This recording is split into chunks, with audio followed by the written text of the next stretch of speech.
Hi everyone, welcome to the Allsopp and Allsopp Q1 report. We're here today to talk about what's happened in the property market, which is in the news, any transactions we've been involved in, and any market data you need to know about if you're a tenant, buyer, an agent. This is all about the Dubai property market and our opinion on it. So I've got some news here printed off to go through what's happened in the news, and there's been some contradicting reports and some interesting news that's come out that we'll share our opinion on.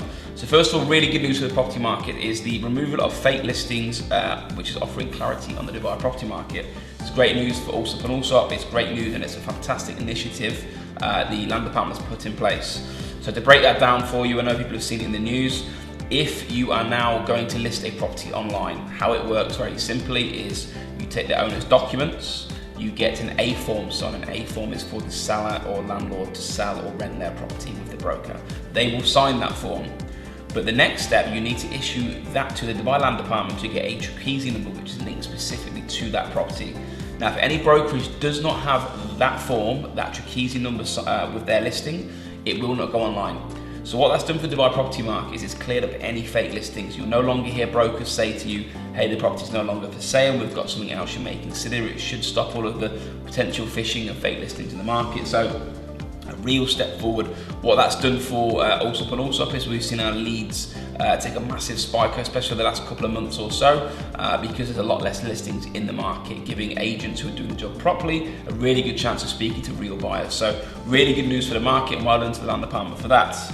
Next one I've got here is talking about the oversupply, and I've got another one talking about the oversupply here, and it's probably the only story people seem to be talking about in the market at the moment. They're not talking too much about too many launches or other things happening. It's oversupply, who's buying the houses. So we've got two reports. First, we've got one from an ex-investment banker from Franklin Templeton, a very big investment bank, saying that yes, maybe there is an oversupply, but not to worry about it, that will change. And it's talking about how there's, in a growing city, you're going to build, and they want to keep on building with the future proofing of the growth that's happening. So I always talk about Dubai in 2006 when I come here, with a population of 1.8 to where it is today at 3.1 million. So what this report is saying is, hey, look, maybe there is less buyers in the market, but that's because there's completions happening. So it's a really interesting report, and that's on the Arabian Business. But counter-attacking that is someone saying there's no quick fix to oversupply. Now this is where my opinion and also opinion kicks in. So we've just been on the radio on Dubai Eye last week talking about the oversupply and who's buying.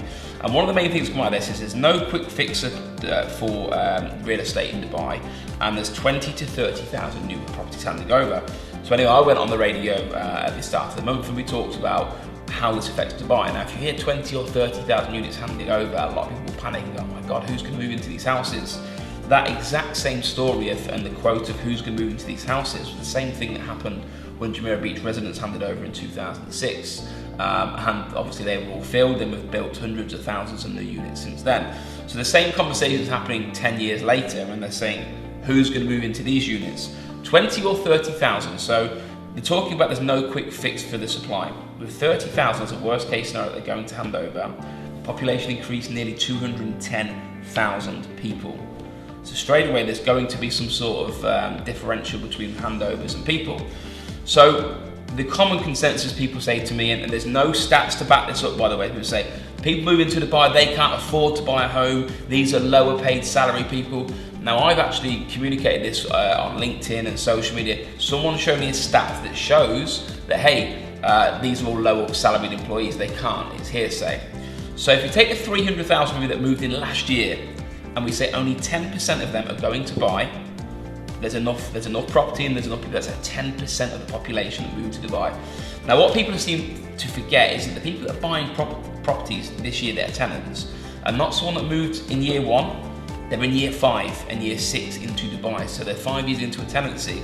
So how I'm judging the health of Dubai, and how I'd advise anyone to judge the health of Dubai, is if new people are moving to this city built on expatriates, it's great because they are the future buyers for properties in Dubai. The minute we see the population start to decline, that's when you can judge the health of Dubai.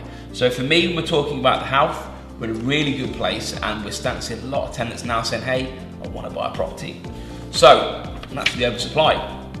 We've now got the next thing that we're talking about is why it would be a good time to buy a property in Dubai. So again, we've got negatives, we've got positives, we've got lots going on. So the main thing I picked out of this, and this is talking about how Dubai is at the moment, is talks about people don't have the lump sum down payment. And that's massive. A lot of people don't have 25% plus the fees to buy a house. So developers now spotted this, and in March, at the start of March, they launched, Emaar did the Arabian Ranches townhouses. They were 1.2 to 1.5 million for a townhouse.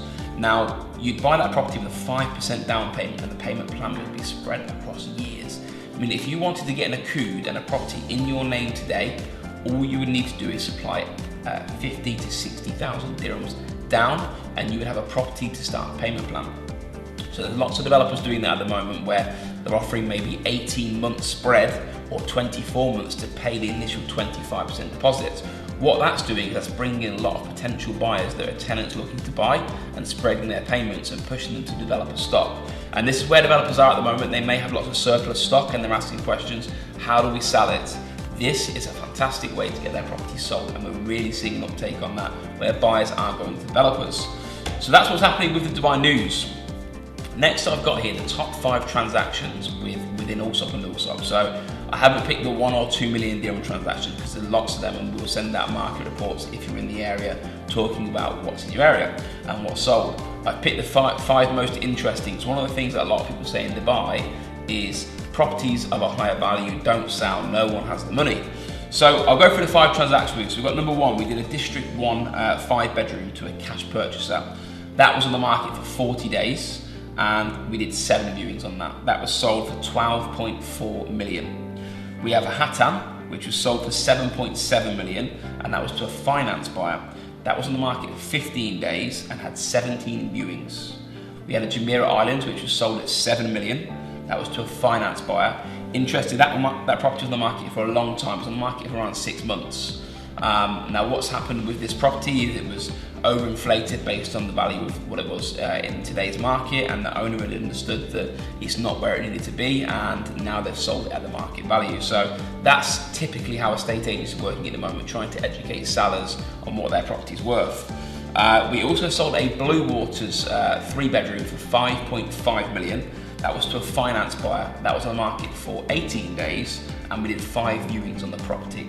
So really interesting concepts and some interesting areas that we've involved in. I've not mentioned every property, and we've not listed the top to bottom of the most expensive. I've listed from Dubai Hills to District 1 to Blue Waters to getting our bread and butter in Marina, Palm and everywhere else. If you want to know more about our transactions, what we sold, please feel free to get in contact, and we give you a free valuation on your property and tell you what it's worth in today's market, and we'll do that with transactional data of properties that we've sold. So finally, last thing I want to talk about in here is our statistics, where Allsopp and Allsopp are, because if you speak to anyone in the Dubai property market, they will say to you, the market's down, the market's down. It's the same thing we're reading about oversupply and everything else. So interestingly, January, February and March of 2019, we broke every record for transactions, sales, commission and leads in. So every single department that we're in, we showed a dramatic increase in everything. That's a great sign, not only for Allsopp and Allsopp obviously, but for the Dubai property market, and for if you're an estate agent, if you're a seller, if you're a buyer, take that as good news it's happening.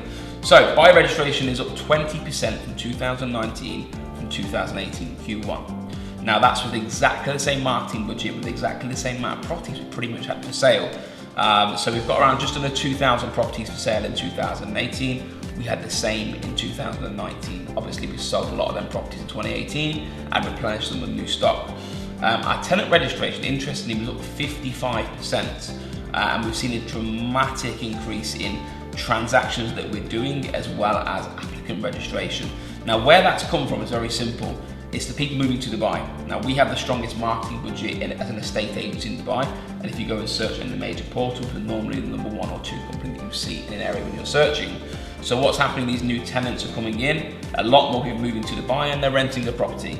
The good thing about Allsopp and Allsopp is we have the marketing budget to attract these clients. So 55% of increase in tenancy with the same marketing budget shows that there is a strong demand for tenants. If you fast forward 5 years, then people registering as a tenant should register into a buyer. So there's a lot of people coming. Revenue is up 27.1%, and that may be down to also investing in our Jumeirah Golf Estates branch, our Springs branch. We obviously have the Business Bay and the Palm Jumeirah opposite the 5 Hotel in the Golden Mile Galleria. We've invested heavily into ensuring that brand is in every mall that you go to. So there's a very healthy feeling in the market, and again, the reason I've read the news to you and showed you this is so you can see, hey, this is what people are saying, but this is actually what's going on. If you have any questions you want to ask the property market and you want to answer anything at all about the market, your area, advice, if you're looking to buy, if you're looking for advice on the developers, we pretty much have most of the answers and we give you an independent point of view. Feel free to visit www.allsopp.com. Feel free to visit my LinkedIn or drop us an email at info@allsopp.com, and we will ensure we get back to you. Hope this market report comes in handy. Thank you very much. Bye.